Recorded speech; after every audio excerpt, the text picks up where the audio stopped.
Fala galerinha, beleza? Bom, dando continuidade às nossas aulas, estou aqui gravando mais uma videoaula para vocês e hoje eu vou fazer uma coisa um pouquinho diferente, tentando gravar aqui no meu tablet para apresentar alguns slides para vocês. Então, bora lá! Bom galerinha, então até aqui nós aprendemos muitas coisas sobre a globalização e hoje vamos avançar um pouquinho. Antes de avançar, vamos retomar algumas coisas. Nesse slide aqui a gente tem um pequeno resumo sobre o que aprendemos até aqui. Então, o que é a globalização, as causas, os agentes, os efeitos, né? Vamos focar nos efeitos que a gente aprendeu até aqui. Maior conexão das redes de transporte e de comunicações, desculpa, encurtamento das distâncias entre os lugares, entre os diferentes lugares do planeta, produção em qualquer lugar, sede está num país, a fábrica está em outro e vende no mundo todo. Maior especialização da Divisão Internacional do Trabalho, a DIT. Então, um país vende petróleo, o outro compra petróleo e produz gasolina, o outro vende carros e precisa do petróleo por causa da gasolina. Maior homogeneização cultural. Então, como se os costumes do mundo todo fossem cada vez mais parecidos. Então, no meu almoço eu posso ir no Starbucks, assim como um jovem em Nova York, ou um jovem em Pequim fazem a mesma coisa, né? Mas por quê? Porque a multinacional Starbucks está no mundo todo. E o aprofundamento das desigualdades, porque se essas tecnologias aproximam e encurtam distância entre os diferentes lugares do mundo, nem todo mundo tem acesso a essas tecnologias. E o que vamos começar a estudar agora sobre a globalização? Vamos entender o seguinte: o processo de globalização vem ampliando de maneira significativa os fluxos, ou seja, a circulação de mercadorias, informações, capitais e pessoas no espaço geográfico mundial. Todos esses fluxos circulam pelo emaranhado de redes de transporte e de comunicações, certo? Que envolvem o mundo inteiro. Então, fluxos de mercadorias, informações, capitais e pessoas serão os focos das nossas aulas. Hoje nós vamos entender um pouco sobre esse aqui, ó, os fluxos de mercadorias. Primeiramente, o que vem acontecendo com esse fluxo? Por que a globalização aumentou?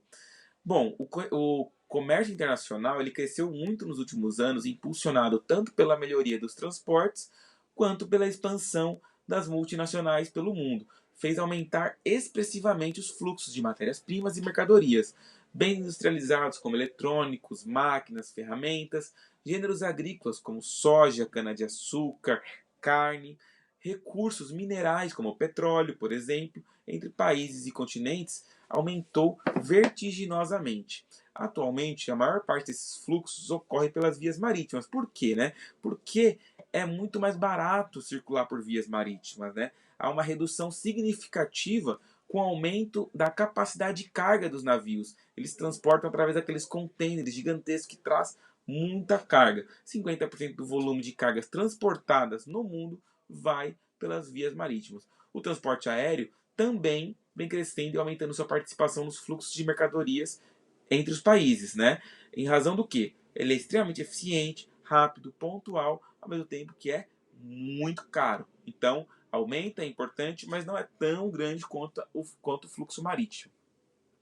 E aí vamos observar algumas coisas aqui, né? Aqui embaixo em alguns mapas. Nesse primeiro mapa, os fluxos marítimos do mundo, né? Então, nesse mapa, o que a gente consegue ver em rosa as principais rotas, né? Os fluxos marítimos, da onde que as cargas circulam. Os pontinhos, né? Os portos, aonde os barcos desembarcam, certo? Onde eles param e deixam as mercadorias. Pontinhos menores até 200 milhões de toneladas por ano de mercadoria, os pontinhos maiores, mais de 200 milhões de toneladas por ano. E aí tem umas bolinhas vermelhinhas. O que são essas bolinhas vermelhinhas? Passagens marítimas estratégicas, né? Alguns lugares onde as rotas marítimas passam, ok? Então, a gente percebe o que observando esse mapa? Que a maior parte dos principais portos do mundo estão nos Estados Unidos, na Europa e na Ásia. A gente tem alguns portos na África, alguns no Oriente Médio, como em Dubai, e alguns na América, como em Santos, aqui próximo, né? E Buenos Aires. Mas a maior parte está na América do Norte, Europa e Ásia, nesse bloco aqui. Aqui nesse segundo mapa, a gente consegue perceber mais uma vez o que eu acabei de falar. As linhas azuis são os fluxos, as bolinhas são os portos. Portos menores, a bolinha menor, 10 milhões de toneladas por ano. Portos médios, 100 milhões de toneladas. Portos maiores, 500 milhões de toneladas. A gente começa a reparar aqui ó, a diferença entre eles. E aí repara, as linhas azuis são os fluxos, né, de mercadorias por onde elas circulam. Mais uma vez, fluxo maior entre Europa e América do Norte e América do Norte e Ásia, enquanto África, América do Sul e Oriente Médio, nós temos um fluxo menor. E na Ásia, não é em toda a Ásia, mas sim no Sudeste Asiático. Japão, Coreia, Coreia do Sul principalmente, China, Tailândia, entre outros. Ok? Singapura. Reparem uma coisa, a diferença entre esses dois mapas. Enquanto esse mapa aqui, o centro desse mapa é o Polo Norte, né? O mapa de baixo, o centro dele é a Europa. Qual que é melhor para a gente visualizar esses fluxos? Esse aqui, ó, do Polo Norte. Por quê? Reparem, o Oceano Pacífico, nesse mapa aqui, ele está cortado ao meio, né? O Oceano Pacífico, olha só, está cortado ao meio, o que prejudica a visualização dos fluxos da Ásia para a América do Norte, enquanto nesse aqui a gente consegue ver que a gente não tem esse problema. Os fluxos estão bem distribuídos e muito fáceis de visualizar. São mapas diferentes, existem vários tipos de mapa, e esse permite uma melhor visualização dos fluxos. O mapa centrado, né, com o centro no Polo Norte. Enfim, vamos ver os fluxos aéreos.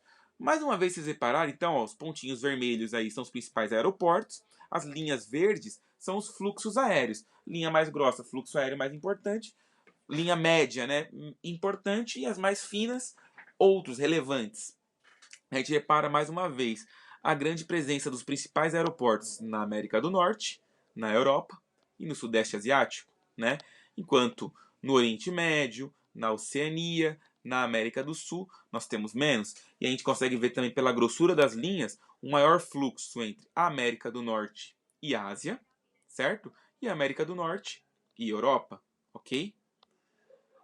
Bom, o que isso nos diz, galera? A gente percebe, ao observar essa diferença nos fluxos, que os fluxos de produtos e mercadorias ocorrem de maneira bastante desigual entre países e regiões do planeta.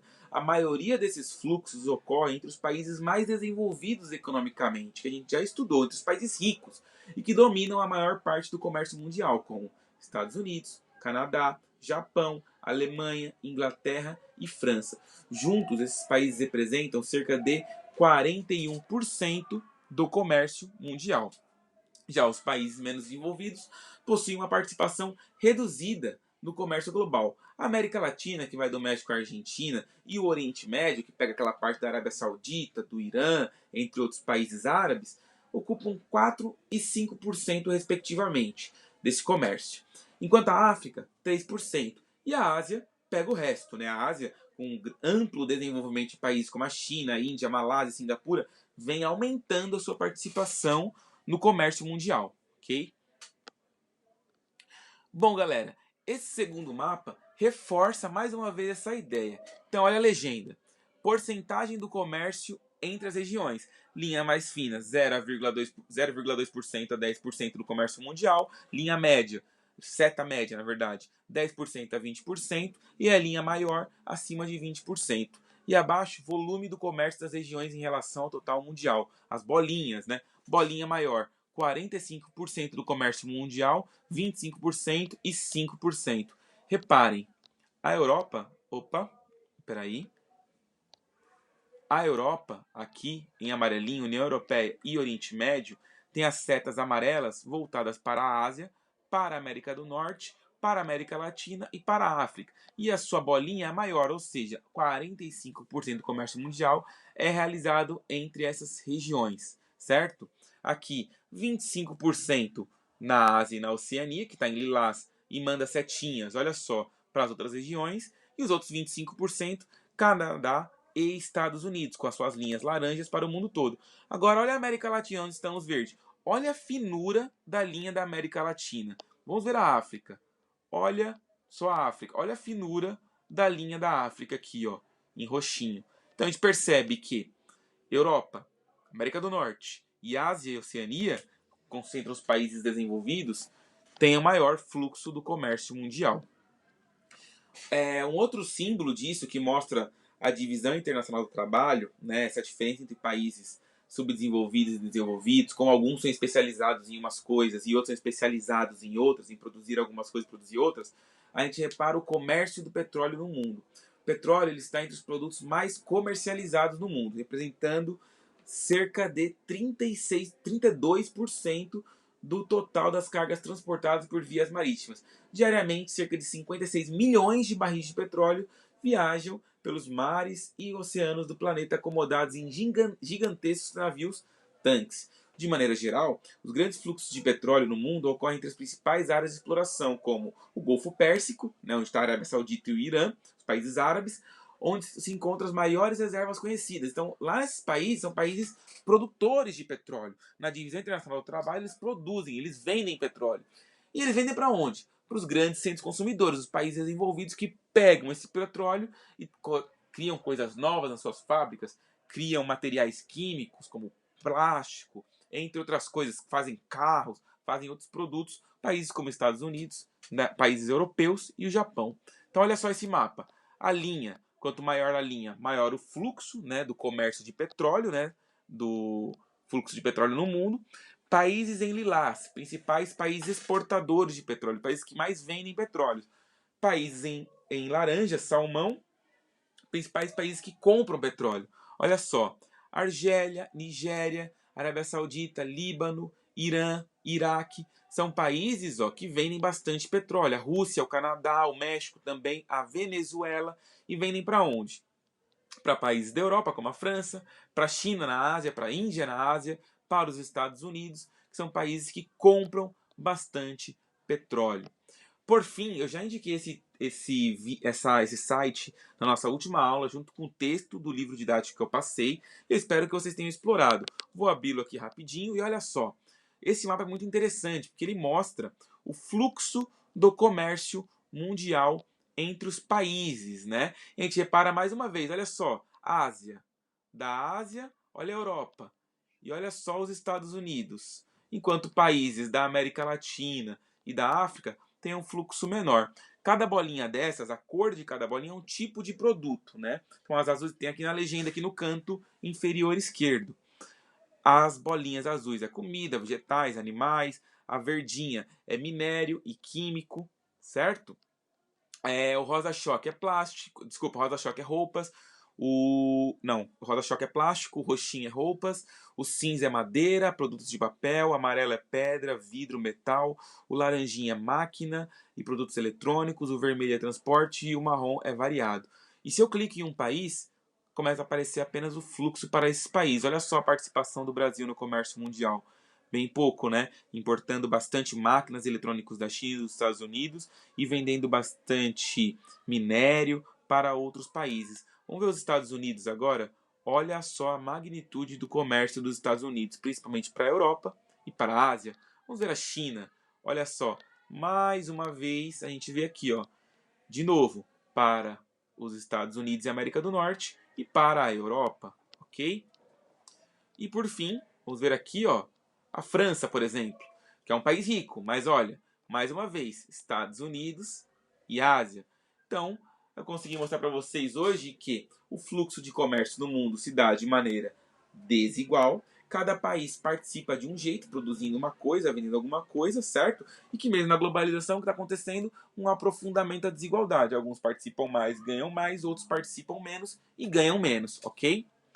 Tanto por sua participação, como pelo produto que vende.